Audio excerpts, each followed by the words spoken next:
So on a majority of our schemes, we have a combination of a high ceiling space and a low ceiling space. Okay, so what that means is that what we did was,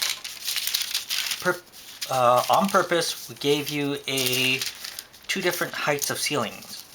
One was for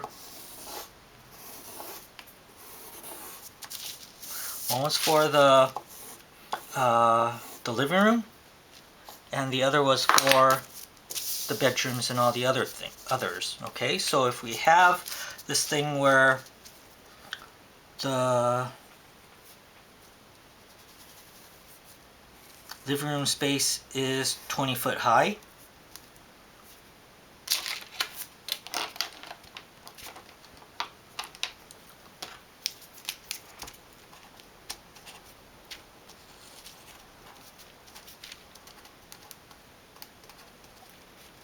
and then we also gave you spaces that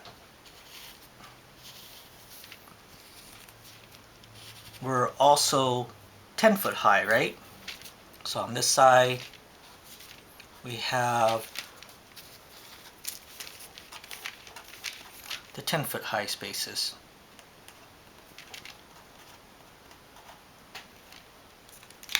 Okay, so what that does is create areas that are two different floor heights. Okay, so this one right here, maybe a person is standing like that. This one person is standing here. This one person is standing on this level here. Okay.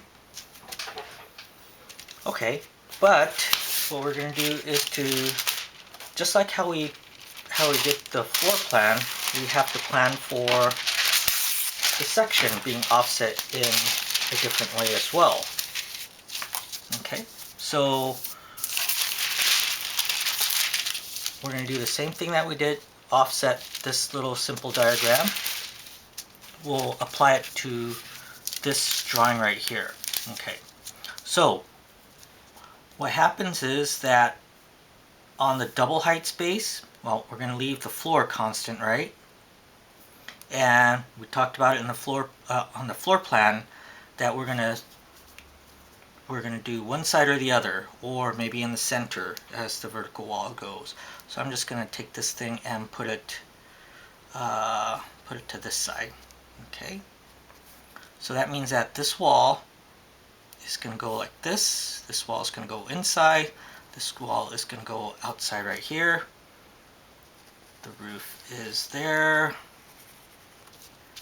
And the floor is just where it is. The floor on here is just where it is, because that's people stand on that. But we set the ceiling, or the roof, probably needs to be a little bit lower, and we might give this, like I said, 2 foot. Let's just give it 2 foot just to make it easy on the math. Okay, 2 foot. So we're going to lower this ceiling 2 foot.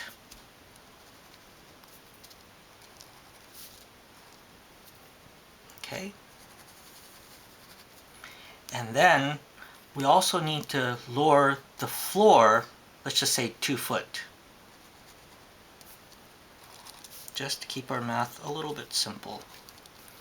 What that does is, let's just give a floor thickness on the bottom here.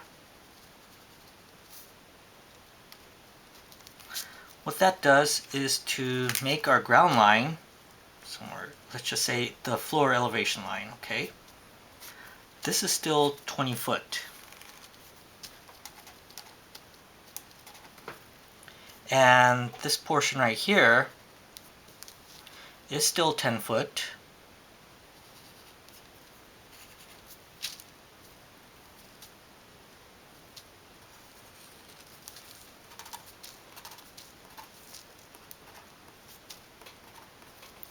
But now we dropped the roof down 2 foot. We dropped the floor, or the ceiling of the first floor down 2 foot. So now it's like this. Now we have a string of dimensions that'll be 8 foot, 2 foot, 8 foot, 2 foot. It still totals up to 10 foot each floor, but everybody is going to be on the level ground there.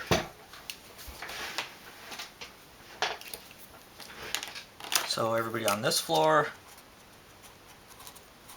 is at the constant floor height, and then everybody here is going to be on the 10-foot level. Okay, what that actually is this little model right here. So if we took the 20-foot high space, 10-foot high space, and connect them like this, right? I'll put it on this side because it's easier to hold. What that is that's the 10 foot, 10 foot, 20 foot. We're saying that the floor of this guy is still, the person is standing right there, but the ceiling has to get dropped down here. Person standing right here will be standing right on that floor. We'll drop the floor thickness down a little bit. We made the floor, we made the walls there, and this part we're going to drop the ceiling down 2 foot, and this will still be a 20 foot overall, but this space right here is now 18 if we use the 2 foot drop. Okay, so that's basically what that is in a nutshell. So what happens is that we have our section,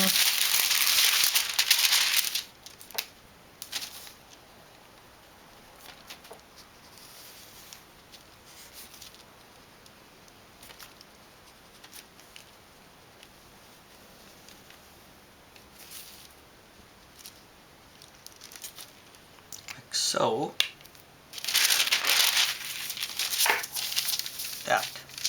Alright. So instead of becoming just a simple box diagram, we start to add thickness for the ceiling, thickness of the floor. Also, when we do this thing, we also have to keep in concern where the hallway might be. So in a hallway for this double height space, maybe the floor comes out and becomes a little rail that we could, person standing in the hallway here or the catwalk kind of thing, can look down onto that space. And this space right here just becomes part of the extension of that second floor.